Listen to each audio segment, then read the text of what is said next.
નમસ્કાર ખેડૂત મિત્રો, તમારું સ્વાગત છે અમારી આ બજાર ભાવની ચેનલમાં। તો આજે તારીખ 25 ડિસેમ્બર 2024 વાર બુધવાર। તો આજના વિડીયોની અંદર આપણે કપાસ પકવતા તમામ ખેડૂતો માટે મળ્યા સારા અને ખુશીના સમાચાર। તો કપાસના વાયદા બજારમાં એક સામટો જોરદાર ઉછાળો અને હવે કપાસ રાખવો કે વેચી નાખવો, સાથે દરેક માર્કેટિંગ યાર્ડની અંદર અત્યારે કપાસના બજાર ભાવ કેવા ચાલી રહ્યા છે તેની સંપૂર્ણ અપડેટ મેળવીશું। તો વિડીયોમાં અંત સુધી બન્યા રહેજો। તો આગળ વાત કરીએ તો રૂની બજારમાં મજબૂતાઈ વચ્ચે કપાસના ભાવમાં આજે 20 કિલોએ 5 થી 10 રૂપિયાનો સુધારો થયો હતો અને કપાસની બજારમાં આગામી દિવસોમાં હવે વેચવાલી કેવી આવે છે તેના ઉપર આગળની બજારનો આધાર રહેલો છે।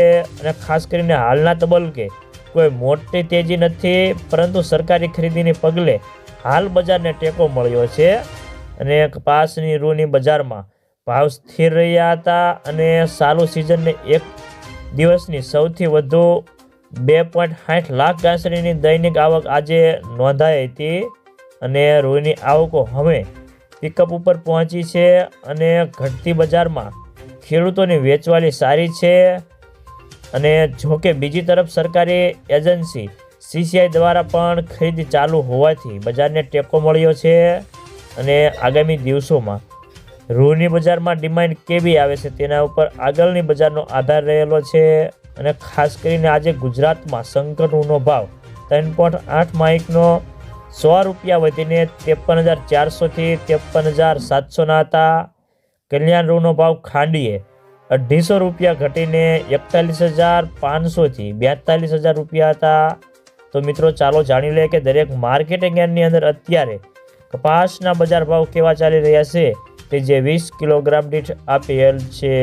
કાલાવાડ 1300 થી 1460 રૂપિયા, જામ જોધપુર 1300 થી 1461 રૂપિયા, ભાવનગર 1275 થી 1460 રૂપિયા, જામનગર 1200 થી 1465 રૂપિયા, બાબરા 1410 થી 1490 રૂપિયા, રાજકોટ 1350 થી 1480 રૂપિયા, અમરેલી 800 થી 1475 રૂપિયા, સાવરકુંડલા 1325 થી 1464 રૂપિયા, જસદણ 1350 થી 1469 રૂપિયા, બોટાદ 1250 થી 1486 રૂપિયા,